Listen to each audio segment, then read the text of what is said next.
टिकराटे में शहरिन पारां वाहन में पानी की खोट खिलाफ एहतजाजी मुज़ाहिरो कयो वियो आहे।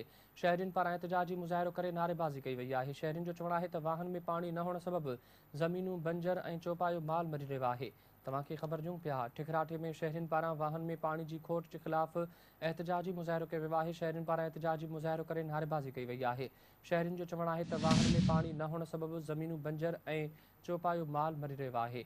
तव्हांखे ख़बर ॾियूं पिया, टिकराटे में शहरिन पारां वाहन में पानी की खोट खिलाफ एहतजाजी मुज़ाहिरो कयो वियो आहे। शहरिन पारां एहतजाजी मुज़ाहिरो करे नारेबाज़ी कई वई आहे। शहरिन जो चवणु आहे त वाहन में पानी न हुअण सबबि ज़मीनूं बंजर ऐं चौपायो माल मरी रहियो आहे।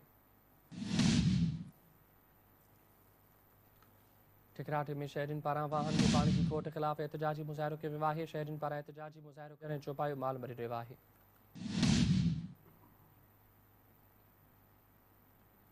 टिकराटे में शहरिन पारां वाहन में पानी की खोट खिलाफ एहतजाजी मुज़ाहिरो कयो वियो आहे। शहरिन पारां एहतजाजी मुज़ाहिरो करे नारेबाज़ी कई वई आहे। शहरिन जो चवणु आहे त वाहन में पानी न हुअण सबबि ज़मीनूं बंजर ऐं चौपायो माल मरी रहियो आहे।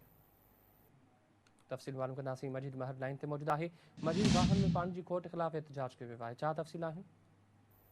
जी बिल्कुल ही टिकराटो जा जेके वाह आहिनि जंहिंमें लठमाइनर, मुबारकपुर माइनर, मारो वाह ऐं पबली माइनर आहे, उनमें हिन वक़्तु जेको ज़रई पाणी आहे उहो न पहुची सघियो आहे, जंहिंजे करे जेके हितां जा आबादगार आहिनि उहे तमामु सख़्तु परेशान आहिनि। टिकराटो रोड ते एहतजाजी मुज़ाहिरो कयो। मुज़ाहिरीन में अली मोहम्मद महर, बंगुल महर ऐं ॿियनि ॻाल्हाइनि ते चयो त जेको उन्हनि जो जियापो आहे उहो ज़रई पाणी जो आहे ऐं ज़रई पाणी हिन वक़्तु न पहुची सघियो आहे, जंहिंजे करे उन्हनि जूं ज़मीना त बंजर बणिजी चुकियूं आहिनि, पर जेको रेगिस्तानी इलाइक़ो में जेके उन्हनि जा चौपायो माल आहे उहो बि उन पाणीअ ते ई करे ज़िंदा रही सघंदो आहे।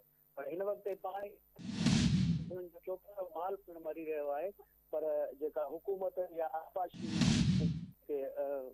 अख़्तियारियूं आहिनि उन्हनि को बि नोटिस मुज़ाहिरीन वधीक जेको सिंध हुकूमत ऐं आपाशी मिनिस्टर ऐं आला अख़्तियार वाहन में फौरी तौर पाणी स्टोर कयो वञे ऐं उन्हनि जी जेका मुआशी कतल आहे उन्हनि खे बंदि कयो वञे।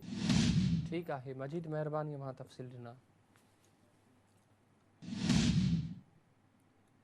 पटी में आबादगारनि पारां पाणी की खोट खिलाफ